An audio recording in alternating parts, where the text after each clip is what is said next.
What is up, and welcome to SGPN's A Daily Dog. I'm your host, Britton Hess. I'm here with my favorite Underdog fantasy pick and plays for Friday, or September 20th, 2024. I've also got plays for college football Saturday and NFL Sunday, so stay tuned because we've got a ton of slips on today's show. Yesterday, we hit our MLB vibe slip. That was, 8.14x, so that one obviously covered a lot of our expenses for this week, so good on that one. Go MLB vibes. Go Shohei Ohtani. Hell of a game. That was awesome. The NFL slips for Thursday Night Football that we had meticulously curated over 3 days leading up to that game did not come home. The kickers really left a lot to be desired, but it is what it is. Keep on moving, and like I said, all those were covered by our MLB slip that came home yesterday, and we got another MLB slip today too as well. But let's start out with the fun stuff. Let's go to college football. We got a college football slip today that has a pick in every single one of the FBS games happening tonight. First one. Oronde Gadsden, higher than 0.5 touchdowns. He is the tight end, slot receiver, just playmaker overall for this Syracuse Orange team. They've got Stanford coming to town. I don't think Stanford is going to stand up to them very well in this game. I think that the defense is going to be worn down, and I don't think they're going to have anyone who can match up with Gadsden. I think Gadsden's going to be able to get a touchdown here, maybe even 2 touchdowns. He's been target number 1 for Kyle McCord all season long. I expect to see more of that in this game. Next, we're going to Nebraska wide receiver Isaiah Neyor, 44.5 receiving yards. We're going higher than 44.5 receiving yards in this matchup versus Illinois. He's wide receiver 1. Matt Rule wants him to be wide receiver 1. Jamal Banks is also, the top receiver. Ja'Cory Barney is getting some manufactured touches here and there, but those are usually end arounds.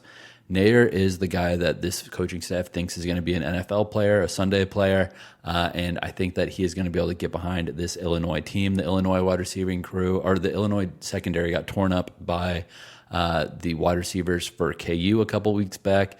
Neyor is definitely the type of guy that is similar to a Lawrence Arnold, or one of those other big, rangy, fast guys that they have on that KU team. And I think actually crazy to say this, but at this point I think Raiola is a little bit more consistent of a passer than Jalen Daniels. So give me Isaiah Neyor higher than 44.5 receiving yards in this Friday night game against Illinois for the 400th consecutive shutout for the Huskers. Last one. We're going to Wayshawn Parker, running back for Washington State, higher than 58.5 rush yards against San Jose State. San Jose State, pretty good. So is Washington State. I think that Mateer might not carry it as much in this one. They need Mateer to carry them through the rest of the season. I think that this is going to be a fairly conservative game plan for Washington State, which means Wayshawn Parker could get a lot of carries here. 58.5 rush yards is definitely doable for him, and so I'm leaning on the starting running back for Washington State to win this vanilla game plan matchup versus San Jose State. Those 3 plays together. Oronde Gadsden to have a touchdown. Isaiah Neyor higher than 44.5 receiving yards, and Wayshawn Parker higher than 58.5 rushing yards is a 6x multiplier. Nothing too crazy there. All right, let's go to our MLB vibe slip. This is what hit yesterday. We're going to do the same thing. Shohei is still on the slip. Shohei is still chasing greatness. I said a long time ago that I'll stop putting his stolen bases pick on my slips once he gets the record.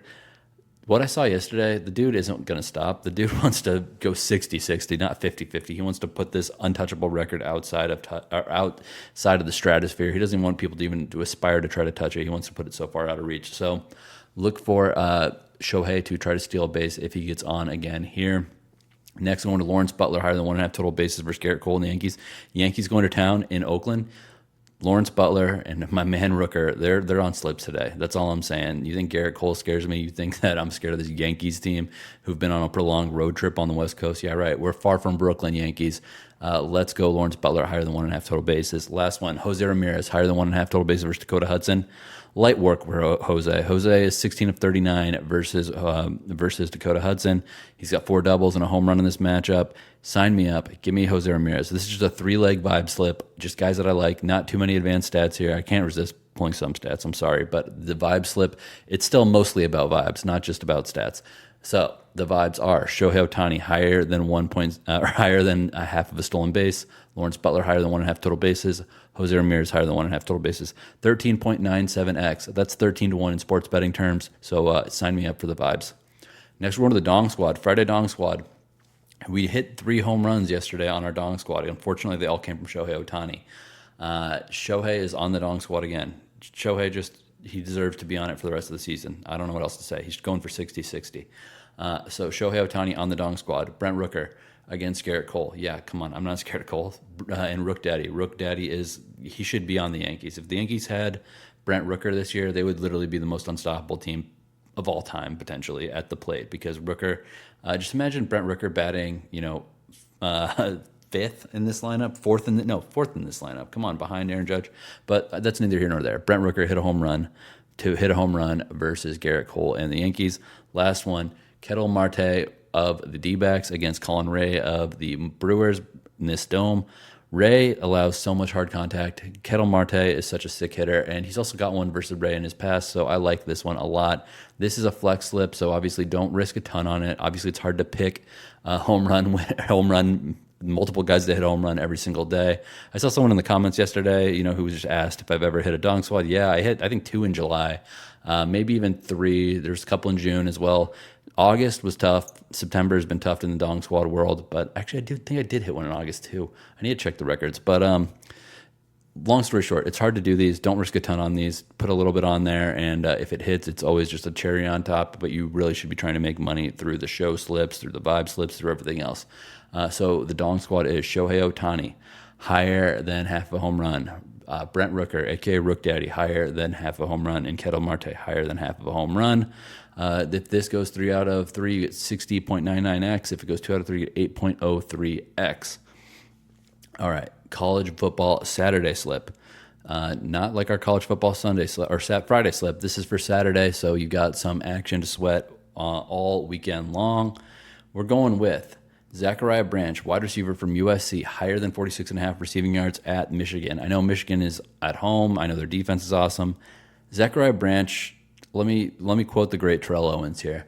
Special players make special plays on special days. This is a special day for the new look USC Trojans. This is a big Ten USC road matchup. Zachariah Branch, 3 catches, he'll get over 46.5. It's actually, he hasn't had any huge, humongous plays. I think his longest reception on the year is just 19 yards. But he consistently does get big plays. You know what I mean? So it's not like he's getting 40-yarders. But if he gets 3 15-yarders or 3 16-yarders, we're right there for hitting this slip. So we're going with our dude, Zachariah Branch, higher than 46.5 receiving yards. Then we're going to Caleb Johnson, Iowa running back, 79.5 rush yards against Minnesota. I know Minnesota is going to do everything they can to shut down Caleb Johnson. Good luck with that. They also tried to shut down Ontario Hampton from North Carolina week 1, and he had 120-something yards. So give me Caleb Johnson, higher than 79.5 rush yards here. This isn't the Minnesota defense of last year. This is a new day, new era. Give me Caleb Johnson to rush for 79.5. And put this one early. By Saturday, this is going to be probably up to 85, 86 yards. I'm just assuming because Caleb Johnson's a stud. And people will start to realize, oh, wait, this isn't the old Minnesota rush defense. Last one on Saturday. Jake Retzlaff, the BYU gunslinging QB, higher than 1.5 TD passes against K-State at a big home and night game for BYU. Yeah, K-State looked awesome against Arizona last Friday in Manhattan at home for them. Fafita didn't get 1.5 passing touchdowns, so why would I think Jake Retzlaff can do it? Well, 1, that was road for Fafita, and this is home for Retzlaff. 2, this is a night game for BYU at home. It's going to be probably a whiteout or at least something close to a whiteout for these crazy BYU students. So give me Retzlaff here. He's had 3 games this season. He's had 3 touchdown passes in 2 out of those 3 games. Good spot for him to do it against K-State at home. So that slip is the college football Saturday slip. Zachariah Branch, higher than 46.5 receiving yards. Caleb Johnson, higher than 79.5 rush yards. And Jake Retzlaff, higher than 1.5 passing touchdowns. That's a very nice 6.9x multiplier. All right. We made it to the last slip of the show. This is for Sunday in the NFL. We're starting out with Derek Carr, higher than 1.5 passing touchdowns against the Philadelphia Eagles. Derek Carr is playing way too well right now. He's not going to do this all season long. But I don't think he's going to regress against this Eagles team that has not impressed me. Kirk Cousins was able to move the ball through the air against them. Rashid Shaheed, playmaker. Obviously, Chris Olave, playmaker. Juwan Johnson, obviously another playmaker at the tight end position.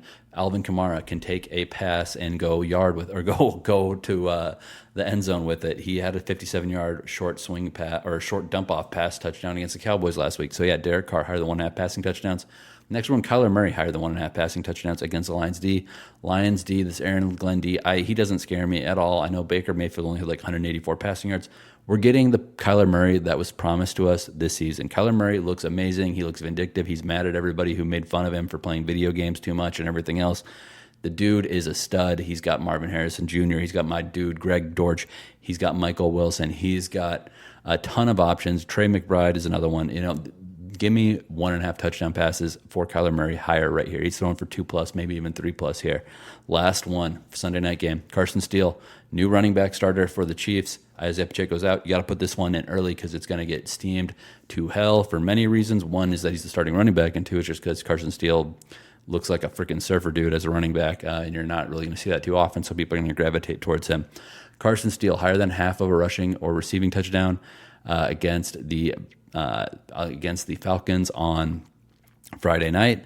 Obviously, the Falcons, are capable of playing some solid D, but again, the Chiefs just get pass interference in the end zone. They get the ball inside the 5 all the time. Carson Steele, score one right here.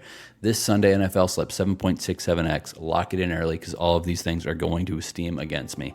All right, that's all I've got for you today. Let's make some money this weekend.